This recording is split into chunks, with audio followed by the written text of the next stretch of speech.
Sí, un ratico, me dio una vuelta y se fue. Y yo sentí el espíritu de él. De vez en cuando hay que comerse un dulce lechosa, decía el comandante Chávez. Don't worry, be happy. Voy a decretar el adelanto de la Navidad para el 1 de octubre. ¡Arranca la Navidad! The order is the beats. War? No. Aplausos y risas generaba entre sus adherentes su particular estilo, uno muy propio que le permitía improvisar e incorporar errores lingüísticos, hasta algo de humor a sus discursos. Así de excéntricas eran las declaraciones y decisiones de Nicolás Maduro al mando de Venezuela, forma que mantuvo durante los casi 13 años gobernando. Sí, 12 años y 9 meses estuvo en el poder, desafiando todo pronóstico. Nació un 23 de noviembre de 1962. Creció en Caracas dentro de una familia de izquierda, nunca ingresó a la universidad y a finales de los años 80 comenzó a trabajar como conductor del Metrobús. Se convirtió en sindicalista y desde ahí saltó a la política. Así conoció a Cilia Flores, su actual esposa, y adivine a quién más. Sí, a Hugo Chávez, a quien vería por primera vez en persona en 1993, cuando lo visitó en prisión tras su fallido golpe de Estado, un año antes. Se convirtió en un integrante de su círculo cercano y ya con Chávez en el poder tuvo toda su confianza. Así se dirigía Maduro a una multitud en abril de 2002, después de un golpe de Estado contra el comandante que lo sacó del poder durante solo 48 horas. Nosotros le exigimos a los generales que secuestraron a Chávez que se lo devuelvan al pueblo de Venezuela. Maduro fue su ministro de Relaciones Exteriores, su vicepresidente, y cuando se conoció la enfermedad de Hugo Chávez en 2011, sonó como su potencial sucesor. Logró el apoyo cubano y Maduro terminó siendo el candidato, a pesar de no tener el respaldo mayoritario en el grupo político del mandatario. Y en medio de la tensión con los seguidores de Diosdado Cabello, entonces presidente de la Asamblea Nacional. A las 4:25 de la tarde de hoy, 5 de marzo, ha fallecido el comandante presidente Hugo Chávez Frías. Así, Maduro daba a conocer a Venezuela la muerte de Chávez y 3 días después del anuncio asumió como presidente encargado de Venezuela hasta la celebración de las elecciones presidenciales. Juro, a nombre de la lealtad más absoluta al comandante Hugo Chávez, que cumpliremos y haremos cumplir esta Constitución bolivariana con la mano dura de un pueblo dispuesto a ser libre. ¡Que viva el comandante Chávez! ¡Que viva! Días después comenzaba oficialmente la campaña presidencial para buscar el reemplazo del difunto presidente. Fue ahí, en medio de los actos de campaña, cuando Maduro aseguró que Chávez se le había aparecido en forma de pajarito. Y de repente entró un pajarito chiquitico y me dio 3 vueltas aquí arriba. Silbó un ratico, me dio una vuelta y se fue. Y yo sentí el espíritu de él. Lo sentí ahí como dándonos una bendición. En abril de 2013 ganó las elecciones presidenciales derrotando a Enrique Capriles por apenas el 1,59% de los votos en un proceso electoral cuestionado por la oposición. Desde ahí que ha sido reelecto en comicios cada vez más desacreditados.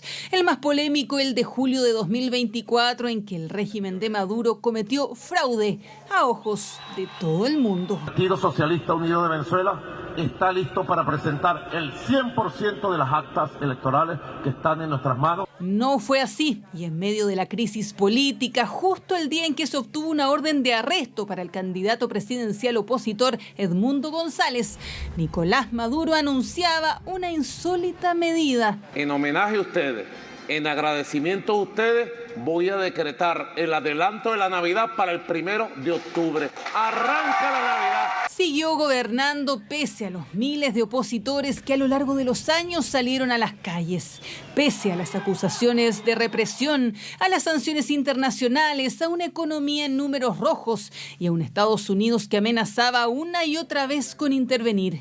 Claro que Maduro, fiel a su estilo, prefería cantar una canción. Don't worry, be happy. La la la la la la la. Don't worry, be happy. Just peace, not war.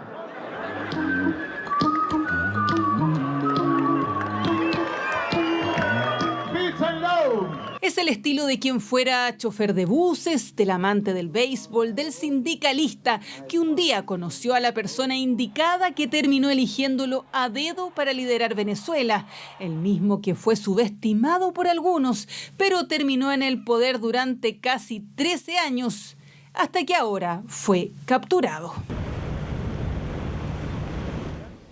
Estamos junto a Carlos Grech para revisar, Carlos, algunos de los mapas que nos van a permitir entender mejor lo que ha ocurrido durante la jornada de hoy. Claro, porque a las 10 de la noche Donald Trump dio la orden de comenzar esta operación que tuvo varios puntos prácticamente simultáneos en distintos sectores, a distintos estados de Venezuela. En Caracas, pero también en La Guaira, estado muy costero, en Miranda, un poco más alejado, y también en Aragua, con varios objetivos.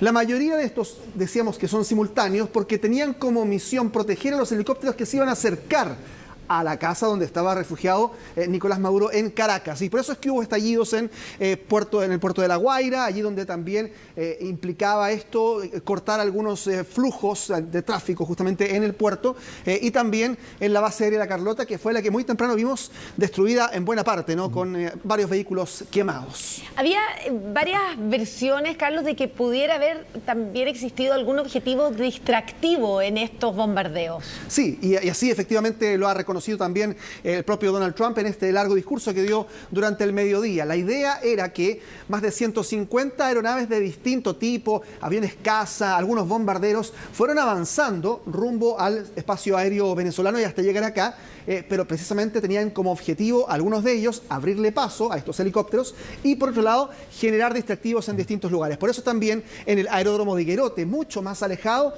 hubo algunas explosiones que se registraron y tuvieron que ver con ese objetivo. Veíamos dos de los objetivos que son los que están ubicados en la zona metropolitana, ¿no? Son la base aérea La Carlota y el Fuerte Tiuna. Son zonas además pobladas, están dentro, insertas en medio de la ciudad, y ahí es donde se habrían producido algunas de las víctimas fatales. No hay una confirmación oficial todavía, pero fuentes venezolanas citadas por el New York Times hablan de hasta 40 víctimas fatales en principalmente estos lugares. Claro, 40 víctimas serían, lo ha dicho el New York Times, lo han recogido algunos otros medios, entre civiles y militares. Y claro, el Fuerte Tiuna fue un lugar donde en la mañana también se vio evacuación de personas, de civiles, que viven en varias casas alrededor de este lugar, que han sido construidas también justamente para familias de militares que también trabajan en ese lugar. Por lo tanto, era muy probable que en ese sector hubiese algunas víctimas, y es lo que probablemente vamos a tener mucho más claro dentro de las próximas horas. Una de las grandes dudas, Carlos, era cuál es el poder de fuego que mantiene Venezuela.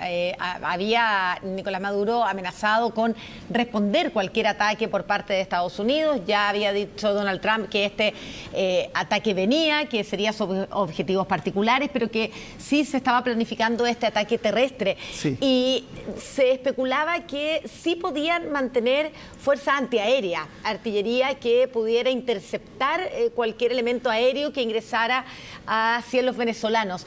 ¿Eso ocurrió? ¿Hay algún registro de que aeronaves norteamericanas hubieran sido atacadas por fuerza antiaérea? Sí, las utilizaron aparentemente, y principalmente aquellos que estuvieron cerca de Caracas, en el lugar donde estaba refugiado Nicolás Maduro, porque hay al menos un helicóptero estadounidense que sí sufrió daños y tuvo que volver rápidamente rumbo a las bases en el Mar Caribe. El punto es que resultó dañado, pero ligeramente, no con daños significativos, y ese es el único antecedente que hay de alguna aeronave, de algo de la infraestructura estadounidense que hubiese resultado dañada, y fue precisamente por los atisbos de defensa que hubo antiaérea en Venezuela durante la madrugada. Vamos a revisar otra gráfica que tenemos preparada también, sí, Carlos, para entender mejor de esta misión. Y claro, aquí mostramos el mapa más amplio con el traslado entonces de Nicolás Maduro una vez que es capturado por estas fuerzas especiales estadounidenses y cómo se le lleva entonces al lugar donde está ahora, que es Nueva York. Sí, vamos a revisar revisarlo, porque si devolvemos también, ahí está el punto final en Nueva York, pero si vamos nuevamente al inicio, nos vamos a dar cuenta de lo que ocurrió precisamente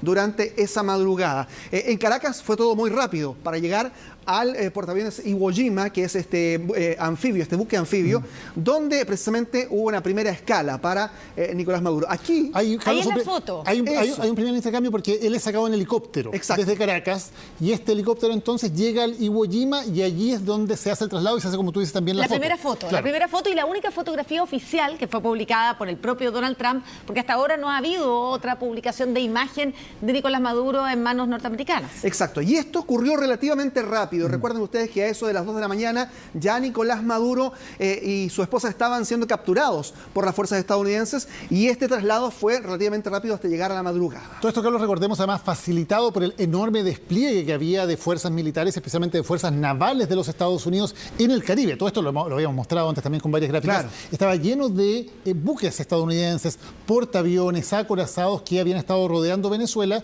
desde donde salen también varios de los helicópteros y las aeronaves que participan en esta operación, que salen de 20 bases distintas, y donde también luego está la infraestructura para poder llevar rápidamente a Nicolás Maduro. En la mañana se había mencionado que podía ser el Gerald Ford, el mayor portaaviones de la Armada estadounidense, el destino, pero finalmente fue el Iwo Jima. Y luego de eso avanzamos entonces para llegar a una segunda escala, que es en Guantánamo. En la base naval de Guantánamo, precisamente allí, hubo un punto en el que se sube a este Boeing del Departamento de Justicia de Estados Unidos, que es aquel en el que vemos que desde Guantánamo comienza a partir. Este es un avión que empezaron a seguir mucho en Flight Radar, en la plataforma de seguimiento de vuelos. Muchísimas personas en el mundo comenzaron a seguir este recorrido y se fueron dando cuenta de que precisamente iba rumbo a Nueva York. Este es el viaje más largo, el que duró prácticamente toda una jornada, al menos de lo que se supo, hasta llegar a eso de las 7 de la tarde a Nueva York, este Boeing que aterriza allí en la base. Bien, los invito a que revisemos una nota de quiénes son los que quedan finalmente en el poder en Venezuela, porque esta es la forma en que Nicolás Maduro es sacado de territorio venezolano y es trasladado a Nueva York. Pero solo él y su mujer han sido capturados por norteamericanos, y quedó el resto de la cúpula del gobierno de Nicolás Maduro a cargo de lo que podría ser una transición, según lo ha explicado Donald Trump. Está por verse qué es lo que va a ocurrir en los próximos días. Esta es la historia y los nombres de quienes se han quedado a cargo del gobierno en Venezuela. Nos han atacado. ¡Qué locura! Pero no nos doblegarán. Concretaron un ataque artero contra un pueblo que dormía.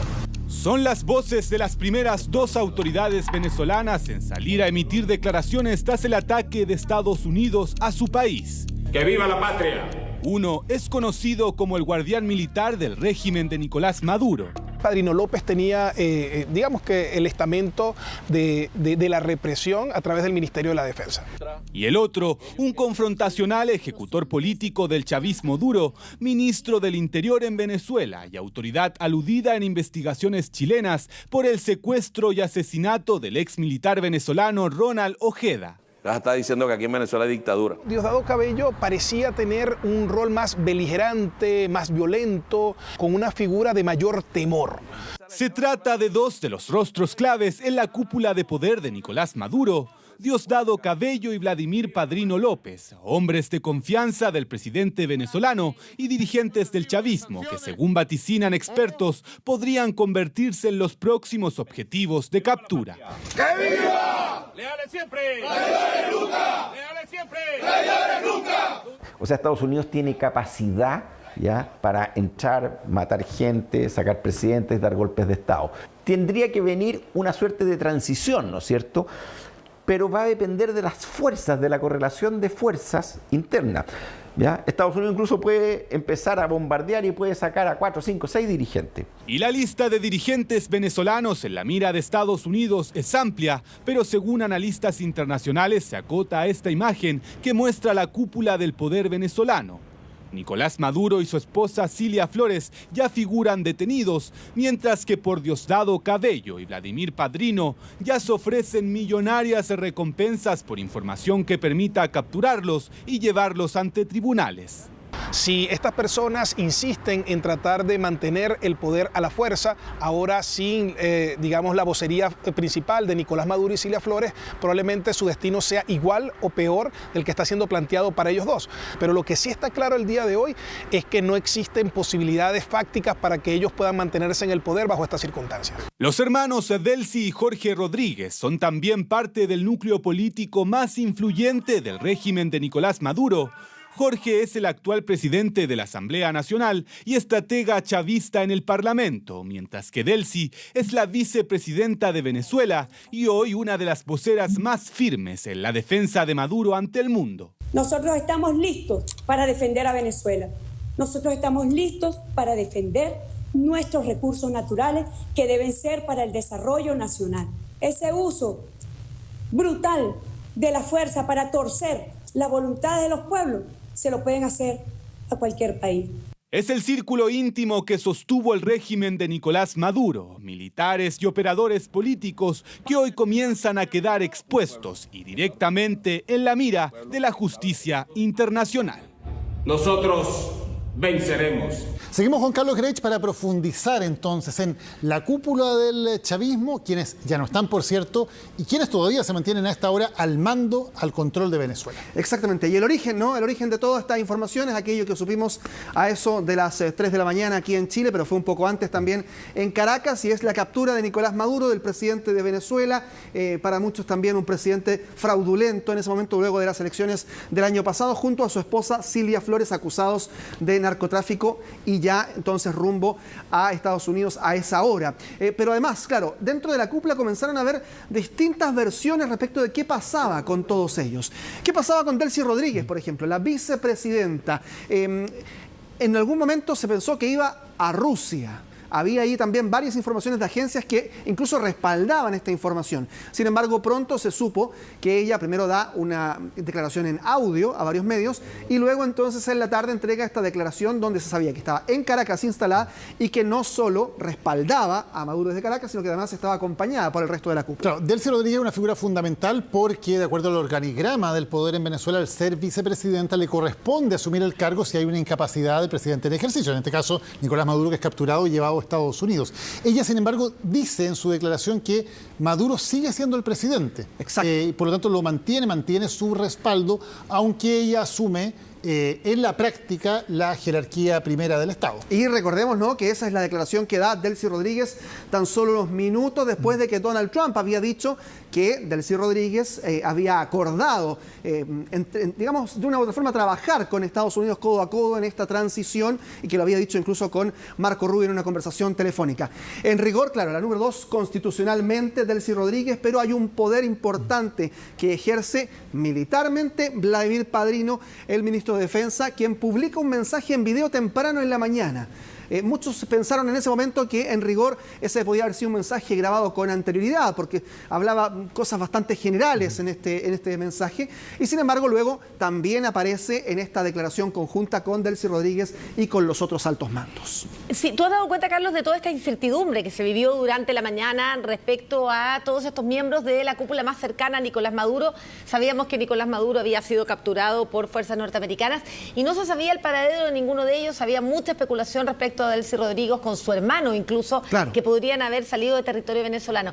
Hasta que se conoce una imagen justamente de Vladimir Padrino saliendo de la reunión con Delcy Rodríguez y después se publica oficialmente la fotografía de esa reunión en donde también está Diosdado Cabello. Donde está Diosdado Cabello, donde está Jorge Rodríguez y donde están los principales altos mandos también de las Fuerzas Armadas. Por lo tanto, uno entendía allí que salvo Maduro y su esposa, el resto de la cúpula chavista todavía está ejerciendo el poder de alguna forma en Venezuela. De hecho, ahí es donde se anuncia este decreto donde se habla precisamente de la defensa de Venezuela. Diosdado Cabello había grabado un video durante la madrugada junto a otros militares en las calles llamando a una suerte de resistencia, a no rendirse, y luego de eso entonces es que aparece en esta declaración eso de las 3:30 de la tarde. Y ese video es la clave porque demuestra en la misma reunión y aparentemente actuando de acuerdo a Delcy Rodríguez, vicepresidenta, por lo tanto a cargo nominalmente del poder, con los dos principales ministros que concentran el poder real en Venezuela. Vladimir Padrino, como tú lo decías, a cargo de las Fuerzas Armadas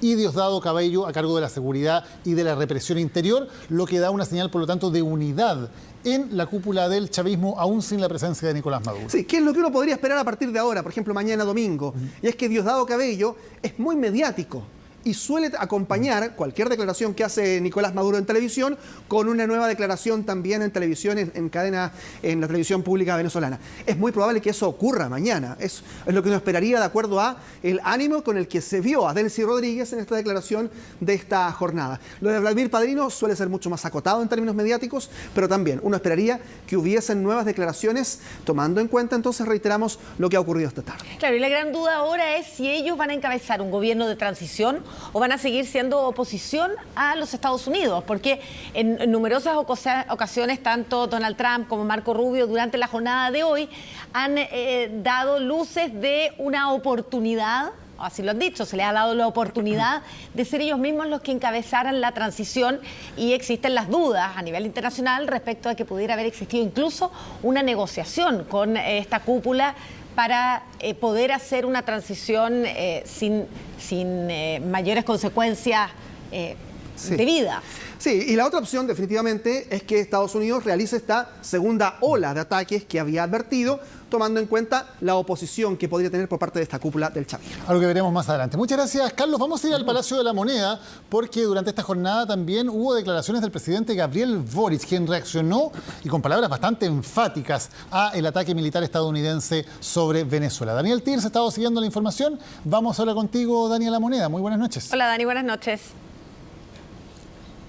¿Cómo están? Muy buenas noches. Un día de contrastes en lo que respecta al Poder Ejecutivo. Por un lado, con una primera declaración del presidente Gabriel Boric a través de redes sociales, donde daba cuenta de la preocupación del país y respecto a este tema también la condena que había en torno a la invasión de Estados Unidos, ¿verdad?, para poder retirar a Nicolás Maduro de territorio venezolano. Y posteriormente también, un par de horas después, vimos la declaración del presidente electo, José Antonio Kast, dando cuenta de que esta era una gran noticia para la región. El contraste entonces generó también dudas que intentaron ser respondidas durante una alocución que tuvo lugar a eso de la hora de almuerzo, ¿verdad?, posterior a una reunión de las 12:30 en la que fueron citados el canciller, el ministro del Interior, la ministra vocera de Gobierno y también el ministro subrogante de Defensa, junto al presidente Gabriel Boric, donde estuvieron siguiendo minuto a minuto lo que estaba ocurriendo tanto en Venezuela como en Estados Unidos, y también la conferencia que realizó el presidente Donald Trump. Tras ello hubo una declaración en la cual el presidente Gabriel Boric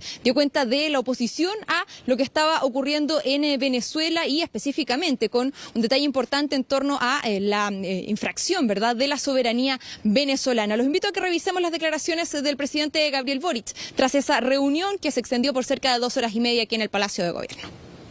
Como Gobierno de Chile, manifestamos nuestra máxima preocupación y enérgica condena frente a las acciones militares que Estados Unidos ha estado desarrollando en Venezuela.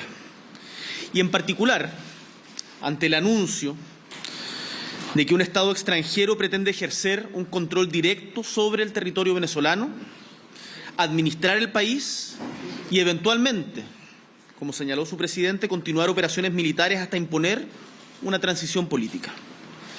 Esto sienta un precedente extremadamente peligroso para la estabilidad regional y global.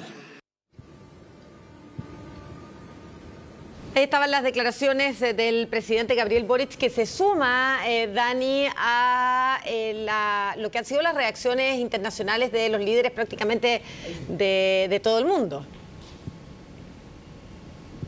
Claro, sin duda, y también declaraciones en las cuales el mandatario hizo un llamado urgente a Naciones Unidas para que realizaran algún tipo de acción inmediata respecto a esta materia, algo que la verdad no ha tenido todavía repercusiones respecto a eso, pero sí se ha visto, ¿verdad?, durante toda la jornada las reacciones de líderes mundiales en torno a esta materia. Les decía también, durante la mañana hubo declaraciones por parte de José Antonio Kast, el presidente electo, donde a través de sus redes sociales daba cuenta de lo que él él decía, es una gran noticia para la región. Dentro de las declaraciones que emitió a través de su cuenta de X, se planteó que la detención de Nicolás Maduro es una gran noticia para la región y que su permanencia en el poder, sostenida por un narcorrégimen ilegítimo, expulsó a más de 8 millones de venezolanos y desestabilizó América Latina a través del narcotráfico y el crimen organizado. Fueron parte de las declaraciones del mandatario electo. Maduro no es el presidente legítimo de Venezuela, agregó, y desde ese país operan estructuras criminales y terroristas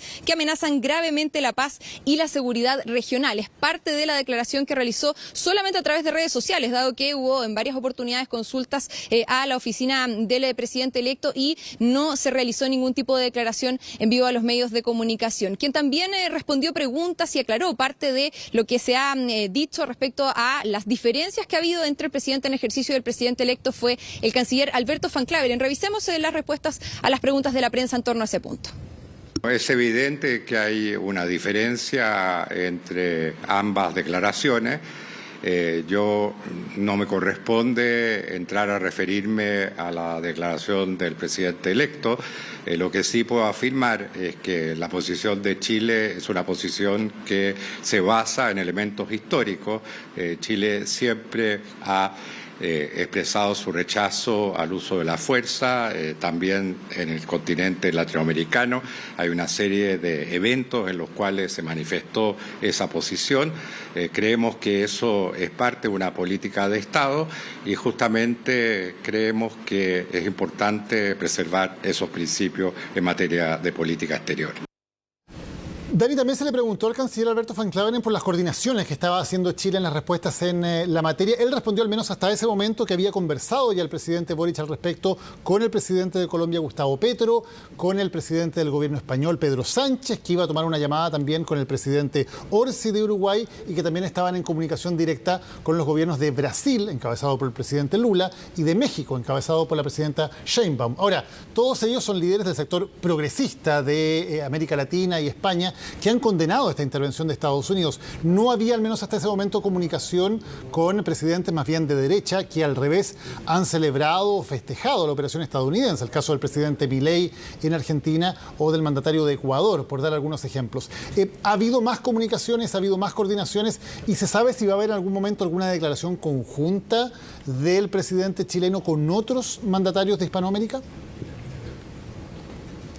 No, esas fueron las comunicaciones durante la jornada. Hasta el momento eso es lo que se nos comunicó. De hecho, respecto a México y la posibilidad de tener algún tipo de contacto también con Brasil, estaban pensadas para el día de mañana con los mandatarios. Hasta ahora solamente estaban coordinadas con los distintos equipos de ambas presidencias. El canciller fue consultado también respecto a la posibilidad de una declaración conjunta entre los líderes progresistas que han tenido también diversos encuentros en otros lugares del mundo, incluso aquí en Santiago de Chile, y el canciller no descartó aquello, pero hasta ahora no ha habido ningún tipo de comunicación de ese tipo. Y respecto a, incluso para ir más lejos, ¿verdad?, la posibilidad de algún tipo de comunicación con José Antonio Kast, el presidente electo, eso ha sido descartado hasta ahora, no ha existido esa comunicación y principalmente lo que se nos ha dicho fuera de cámara de parte tanto del gobierno en ejercicio, ¿verdad?, como de la administración del presidente electo, es que los contrastes son muy marcados entre ambos mandatarios y por lo tanto la misión del gobierno de turno, ¿verdad?, en este minuto es poder gobernar hasta el 11 de marzo y que lo que se va a seguir pudiendo impulsar es lo que se ha planteado hasta ahora en materia de política internacional y tiene que ver con las políticas de Estado, ¿verdad?, y que es lo que respalda la historia de Chile. Es entonces el lineamiento que se ha planteado y por lo tanto hasta ahora se ha descartado también que haya cualquier tipo de comunicación con la oficina del presidente electo José Antonio Kast. Claro, se ha visto una gran diferencia a nivel internacional entre los gobiernos de izquierda que han condenado firmemente la intervención de Estados Unidos y los gobiernos de derecha que han hecho más bien hincapié en el término de la dictadura de Nicolás Maduro en Venezuela. Se han marcado esas diferencias también en las reacciones internacionales y el presidente Boric se ha sumado también a ellas. Muchas gracias, Dani, por la información. Que estés bien. Gracias, Dani.